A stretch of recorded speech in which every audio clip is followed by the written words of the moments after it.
You know what finally made me rethink how I build? It wasn't a class. It wasn't a YouTube video. It was standing in a maritime museum in Portsmouth, England, staring at a chunk of oak that had been pulled from a warship built in 1763, over 250 years old, and the joints were still tight. The wood was still sound, no modern adhesive, no stainless steel fasteners, just oak meeting oak in ways I had never seen before. And I remember thinking, I've got projects in my shop from 5 years ago that are already showing movement and stress cracks. These shipwrights built vessels that got pounded by North Atlantic storms for decades, and the joints actually got tighter over time. Today, I'm going to walk you through exactly how 18th century naval shipwrights built wooden warships that could flex in ocean storms without breaking apart. These are methods most modern woodworkers have never been exposed to, and honestly, they changed how I think about every joint I cut.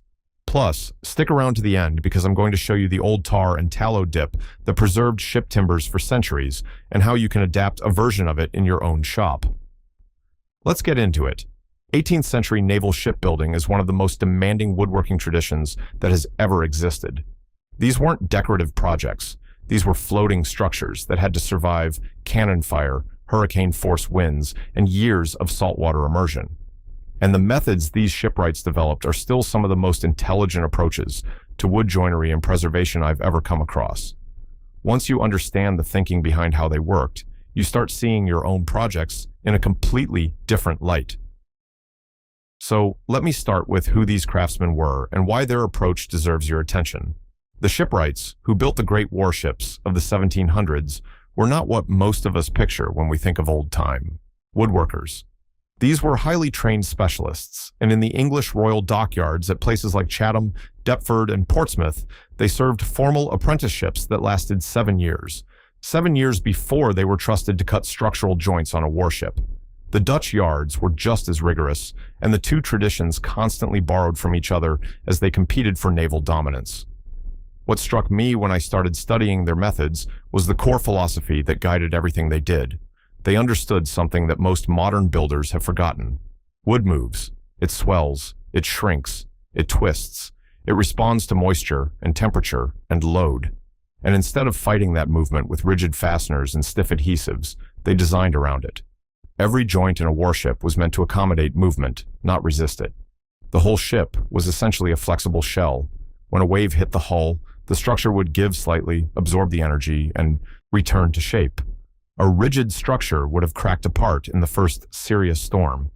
That philosophy, building flexible systems that get stronger under stress, is the thread that runs through every method I'm about to show you. The first thing I noticed when I studied shipwright practice was how obsessively they selected and oriented their timber. This wasn't like walking into a lumber yard and grabbing the straightest board.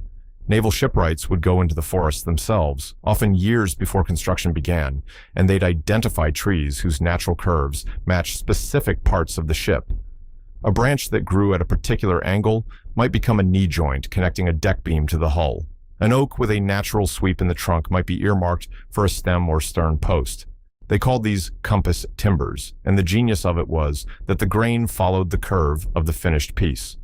When you cut a curve out of a straight board, you sever the grain fibers along the curve, and that's your weak point. But when the grain already follows the shape, the piece is dramatically stronger. I tested this in my own shop with a simple curved bracket. One I cut from straight-grained white oak, and one I shaped from a piece where the grain naturally followed the curve. The difference in strength wasn't subtle. The straight-grained piece snapped under about half the load.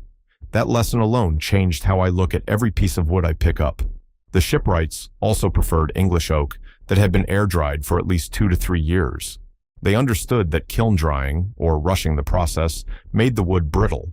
Slow air drying let the fibers relax gradually, and the result was timber that could absorb shock without fracturing. Now, the joint that really opened my eyes was the scarf joint. If you've never seen one, a scarf is a way of joining two timbers end to end to create a single longer piece. Modern practice would be to just use a butt joint, with a metal plate bolted across it, or maybe a long scarf with epoxy. The shipwrights did something far more elegant. Their scarf joints were interlocking. Imagine two pieces of oak, each one about 8 inches square, and the ends are cut with a series of stepped hooks that mesh together like clasped fingers. The most common version I've seen in historical examples has 3 or 4 interlocking hooks over a scarf length of about 2.5 to 3 feet. Each hook is cut with a slight taper so that when the 2 pieces are driven together, they wedge tight. And here's what's brilliant. When the hull flexes under wave load, the compression on the joint actually drives those hooks tighter together. The more stress the joint sees, the tighter it locks. Compare that to a modern bolted butt joint, where every flex works, the fastener hole's a little larger until the connection loosens. The shipwrights secured their scarves with a few oak tree nails. Those are wooden dowel pins, usually about 1¼ inches in diameter, driven through bored holes. No metal. The tree nails themselves would swell with moisture, locking even tighter in saltwater conditions. I built a scarf joint like this on my bench using red oak, 4 interlocking hooks over a 30-inch length, and I was stunned by how rigid it was even before I drove the tree nails home. It felt like one solid piece. By the way, if you are enjoying learning about these shipwright methods, I put together something I think you will really appreciate. It is called Secrets of the Shipyard, and it covers 16 chapters of Viking and naval carpentry techniques that most woodworkers have never seen. 150 pages of real hands-on knowledge. You can grab your copy by scanning the QR code on screen, or just use the first link in the description. All right, let us keep going. Once I understood how the scarf joints worked, the next method made perfect sense. The shipwrights used wedged tenons throughout the ship's frame, and these were not the kind of wedged tenons most of us are used to. In typical furniture work, you might split a tenon and drive a small wedge to flare it inside the mortise. The shipwrights took this concept much further. Their tenons were often 4 to 6 inches wide and 2 inches thick, cut from the same oak as the frame. The mortise was chopped slightly wider at the far end, sometimes by as little as 3/16 of an inch on each side. Then the tenon was inserted, and 2 hardwood wedges were driven from the outside, spreading the tenon until it locked against the tapered walls of the mortise. The result was a joint that could not physically be pulled apart without destroying the wood itself. But here's the key detail that most people miss.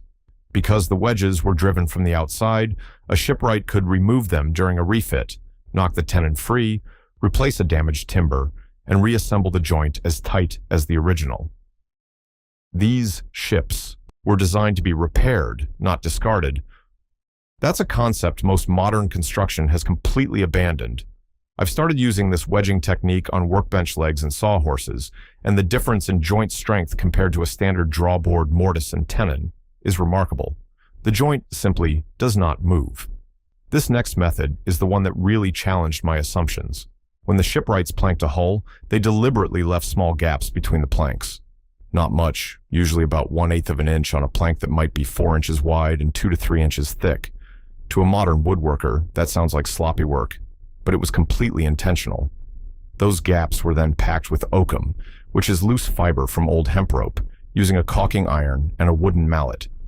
The oakum was driven into the seam firmly, but not so tight that it couldn't compress.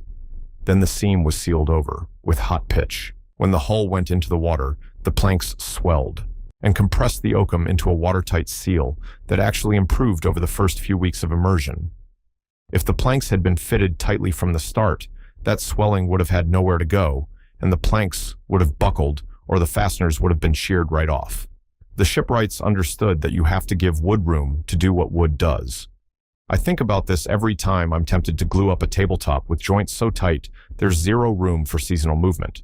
The old shipwrights would have shaken their heads at that. Now for the method I promised you at the beginning, the wood dip that made timber last for centuries. The shipwrights used a mixture of pine tar and tallow, which is rendered animal fat, heated together until they formed a thin, penetrating liquid. The timbers were either brushed heavily with this mixture or, for smaller components, actually dipped into heated vats of it. The pine tar penetrated deep into the wood fibers and acted as a natural fungicide and water repellent. The tallow kept the mixture fluid enough to soak in, and also provided a degree of flexibility so the coating wouldn't crack as the wood moved.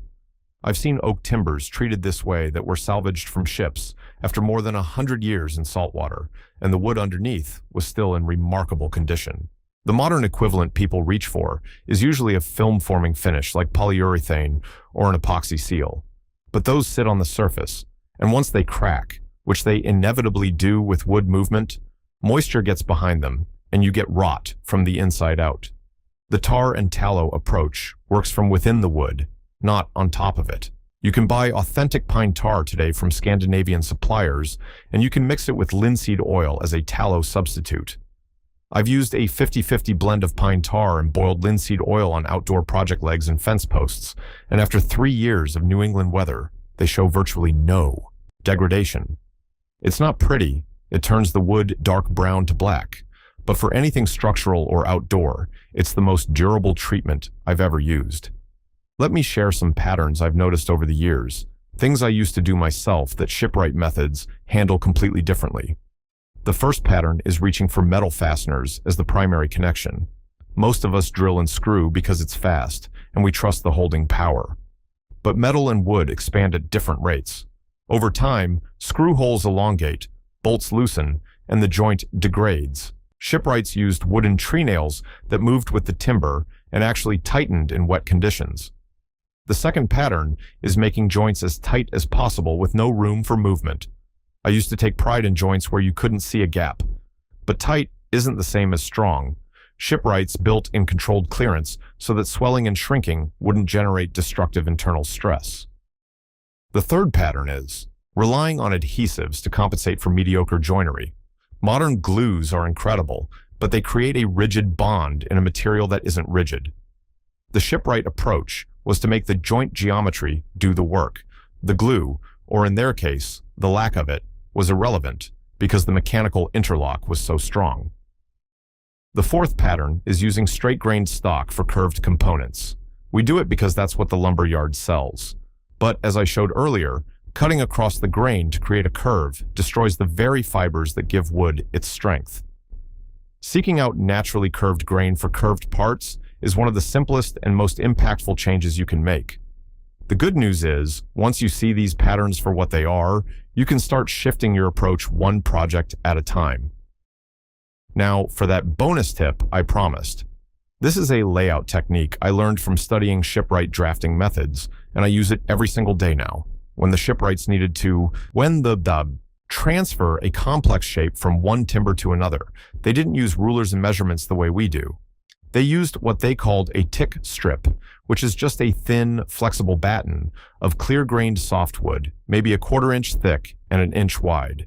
You hold the batten against the original piece and make small knife ticks at every critical point, edges, shoulders, centers, whatever matters. Then you carry that batten to the new timber and transfer those ticks directly. No numbers, no tape measure errors, no adding and subtracting fractions.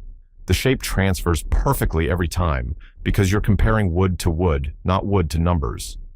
I started using tick strips for everything from dovetail layout to template work, and my accuracy improved overnight.